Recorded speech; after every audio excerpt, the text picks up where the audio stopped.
guys, thank you so much for watching this video. My name is Mr. Pauline. Now for today I just want to look at this car diagram, right? So I understand that this car diagram confuses a lot of people, so I just take some time to explaining it so that people do understand it and people do understand where they're coming from when you give them the correct answers. So the question to this car diagram states that which car goes first. So we're looking for the car that goes first, and as you can see we have two cars here, car A and car B. Now before we get into this discussion of this video, please do just take a moment to subscribe to the channel and give this video a like if you think that content like this is very helpful. Anyways guys, thanks so much for all your support. Remember, if you're interested in our VID study booklet, just let us know. The numbers right there on the screen. You can just WhatsApp us, we'll get back to you and we'll see our best we can help you. But anyways guys, thanks so much. Thank you so much for all your support, and thank you so much for subscribing if you have done so. Now today we want to look at this car diagram, right? And I'm gonna read the question again, which states which car goes first. So we got two cars here, car A and car B. So the road route that we're gonna use here is give the right way to traffic from your right. So looking at this, right, remember we always approach an anti-clockwise circular motion when you're finding the car that's from your right. So anti-clockwise will go like this, then we go to B. So B here is the right of way according to that road rule, but we do have to take a note of something, and this is something that a lot of people do overlook, and they don't put it into consideration, yet it will be a big factor in coming to our conclusion and in noting which answer we're going to pick out from this question. Okay, so as you can see, in front of car B there is a what we call a transverse line here. So a transverse line is simply a stop line. So there are two different lines. Remember, we got longitudinal lines, these are like these dots here. Then also you have transverse lines. So longitudinal lines, they run along the road. A transverse line, they run across the road.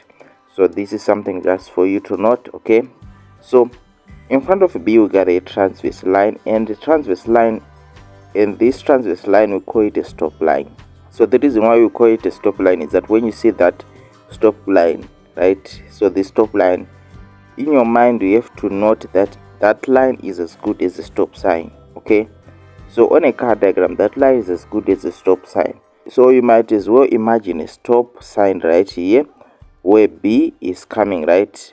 So B is coming to a stop line, which means it's the same as B is coming to a stop sign, which means that now car A is the right of way. Okay, so car A now is the right of way. Well, someone may say car A is the right of way simply because it is on a main road. Okay, well, on a car diagram I submit to you that there is no such thing as a main road or side road. What you just need to understand is that on a car diagram you can only note that the cars that are in the side road should give right of way to the cars that are in the main road when the cars that are in the side road are coming to a stop sign or a stop line. This stop line here will tell you that these cars are in a side road, therefore they should automatically give the right of way to traffic that is in the main road. Well, in that case, then why did I give you the give the right of way to traffic rule, the first road rule that I just gave you? That one is because I want you to always apply that rule first before you come to the conclusion that this car is in the side road. Okay, so let me explain that further. Okay, so remember in the first I said car A should give the right of way to car B, so you should always apply that road rule. We call that road rule 1 because we always have to apply it before we apply anything else. Okay, so going back to what I said at the start of this video, I said that car A should give the right of way to car B according to the road which states that give the right of way to traffic that is approaching from your right. Okay, so then we later on discovered that no, car B is facing a stop line, which now means that car B is coming from a side road and this is the main road. Okay, now what about if there was not this stop line? It would mean that car A we have to give right of way to car B because we are not told that this one is a side road. Okay, So if you don't see this stop line, it means that this car diagram does not tell you that these cars are in a side road and therefore they should give the right of way to traffic that is in the main road. You can only note that this one is a side road if there is a stop line. If the cars that are traveling on it are coming to a stop line before they come into the main road. Okay, so there has to be either a stop line or a stop sign here to tell you that this one is a side road. Okay, so in the case that you see a car diagram and don't see the stop line here or a stop sign, it means that cars here, as well as you might think that they are in the main road, they should still give the right of way to traffic that is coming from this direction, because you are not told that this one is a main road. I do hope that I've stated this point enough, and if you have any question or you just want to know more, the number is right there on screen. Just get in touch with me. I'll be sure to help you more. But anyways, I'll be explaining more on this.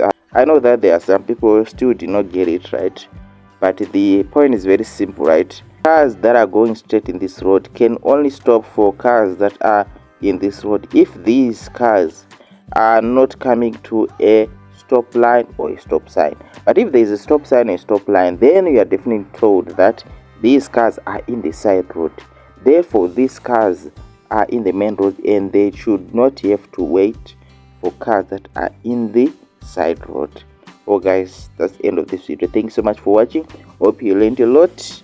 If you did, just type in the comment section understood, so that I know that a lot of people have understood this, because I know that a lot of people do still get confused with this one. Okay, they still apply the side road and the main road rule, of which there is no rule. You just need to know from your car diagram, is there a stop line, is there a giveaway sign, is there a stop sign there, then you definitely note that these cars are in the side road. Thanks so much guys for watching. I'll see you later in the next video. Goodbye.